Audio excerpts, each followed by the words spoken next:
হিঙ্গলগঞ্জে 18 বছরের জনপ্রতিনিধিকে SIR notice. Panchayat সমিতির সভাপতিকে এসআইআর নোটিশ। স্বাধীনতা সংগ্রামীর পরিবার হওয়া সত্ত্বেও কেন নোটিশ? 2 সন্তান সহ জনপ্রতিনিধিকে নোটিশে এই প্রশ্নই উঠছে। হিঙ্গলগঞ্জের 44 নম্বর বুথে এসআইআর হয়রানির অভিযোগ। হয়রানির অভিযোগে সরব পঞ্চায়েত সমিতির সভাপতি। আমার বাবা দাদুরা স্বাধীনতা আন্দোলনের সৈনিক ছিলেন। আমি 2008 সাল থেকে জনপ্রতিনিধি, বর্তমান হাজনাত পঞ্চায়েত সমিতির সভাপতি। তারপরেও আমার নামে নোটিশ এসছে। নির্বাচন কমিশনের কাছে তো আমাদের তথ্য আছে, আমরা যখন নির্বাচনে দাঁড়াই আমাদের বায়োডাটা দিতে হয়। আমার ডাক আছে 28 জানুয়ারি 2024। নোটিশ পেয়েছি যখন, সেখানে কাগজপত্র সাবমিট করব।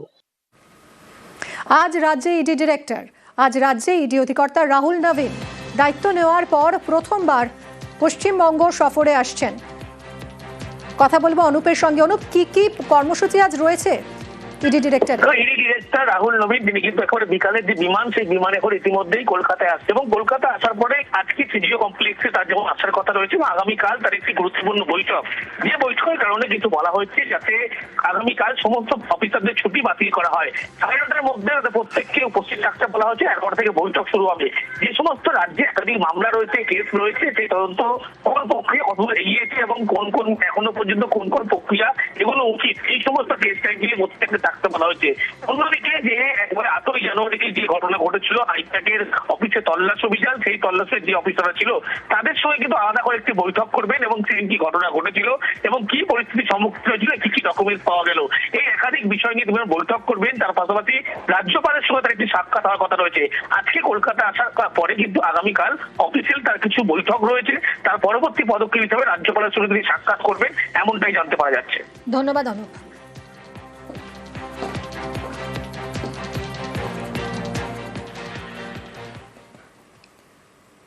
যাদবপুরে সরস্বতী পুজোর নিরাপত্তায় নজর। বিশ্ববিদ্যালয়ের সরস্বতী পুজোর নিরাপত্তায় জোর হাইকোর্টের।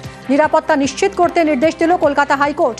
কি বলা হয়েছে, এর প্রেক্ষাপট কি, সব জানবো। অর্ণব রয়েছে সঙ্গে। অর্ণব, দেখো, কলকাতা হাইকোর্টে কিছু জনস্বার্থ মামলা বিচারাধীন রয়েছে, যে ক্ষেত্রে তৃণমূল কংগ্রেসের পরিচিত মুখ সুদীপ রাহা এছাড়া আরো কয়েকজন জনস্বার্থ মামলা করেছেন। সেই মামলার আজ শুনানির জন্য আসে, যেখানে মূলত যাদবপুর বিশ্ববিদ্যালয়ের নিরাপত্তা, সেটা সিসি ক্যামেরায় মোড়ার মতো বিষয়গুলি জড়িয়ে রয়েছে এবং এক্ষেত্রে রাজ্য সরকারের সঙ্গে নবান্ন একটি বৈঠকও হয়েছে বিশ্ববিদ্যালয় কর্তৃপক্ষের এবং সবকিছু সঠিকভাবে এগোচ্ছে এবং বেশ কয়েক সপ্তাহের মধ্যে পুরো যাদবপুর বিশ্ববিদ্যালয়ের নিরাপত্তা সুনিশ্চিত করতে যে সমস্ত ওয়েবেল যে সংস্থা রয়েছে রাজ্যে কাজ করে যারা, তারাও সিসি ক্যামেরা মুড়বে।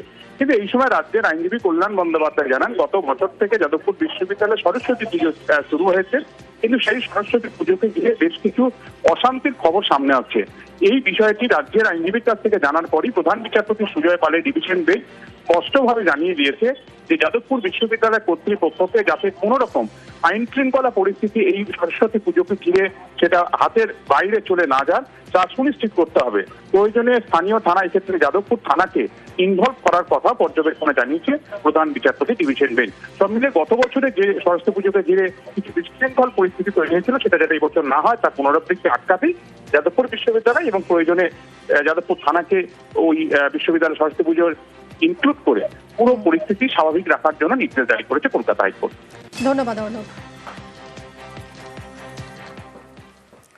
84 শিখ বিরোধী হিংসা মামলায় বেকসুর খালাস। প্রাক্তন কংগ্রেস সাংসদ সজ্জন কুমারকে বেকসুর খালাসের নির্দেশ দিল দিল্লির রাউজ অ্যাভিনিউ কোর্ট। দিল্লির জনকপুরী এবং বিকাশপুরীর হিংসা মামলায় বেকসুর খালাস। কথা বলবো, মৈত্রী রয়েছে সঙ্গে। মৈত্রী, আদালতের কি পর্যবেক্ষণ?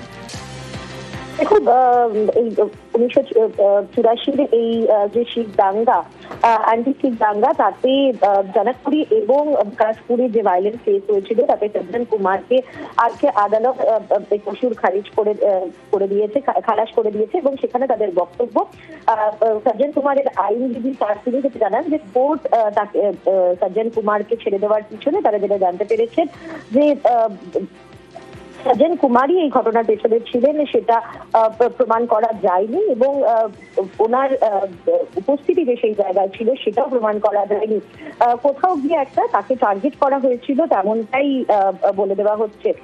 বাট যে কোনো উইটনেস যাদেরকে জিজ্ঞাসাবাদ করা হয়েছে তারা কেউই তার নাম এখনো পর্যন্ত করেনি, এবং 32 বছর বাদে এই মামলা থেকে বেকসুর খালাস পেয়েছেন সজ্জন কুমার। ধন্যবাদ মৈত্রী। हमारा केस था कि दे हैव टारगेटेड हिम।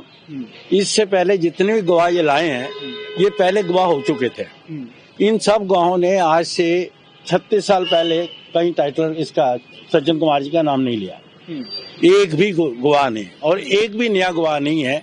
32-36 साल के बाद आके इन्होंने नाम लिया, नहीं है कोई fresh evidence. We are thankful to the judiciary for having acquitted Sajjan Kumar अकेले आरोपी थे इसके अंदर। ये तो पूरा दोषी है। 18 केस लगे हुए हैं इसके पर, कैसे दोषी नहीं था तो क्यों ये इतने दिनों से ये था बंद था, किस लिए बंद था? ये अंधी बेरी सरकार हमें इंसाफ क्यों नहीं दी? हमें तो चाहिए इंसाफ। हमारा परिवार मारा गया कि इंसाफ दिया, इसको वापस बंद करो। ये क्यों अंधी बेरी सरकार आज तक हमें इंसाफ नहीं दी? मेरे घर के 10 जने गए, जब हमारे लाशों के ढेर लगे हुए थे, हम लाशें कूद के आए। सरकार ने हमारे साथ क्या करा? इन्होंने क्या करा? ये इतने गवाह झूठे ही हैं। सरकार सच्ची है, हम झूठे हैं।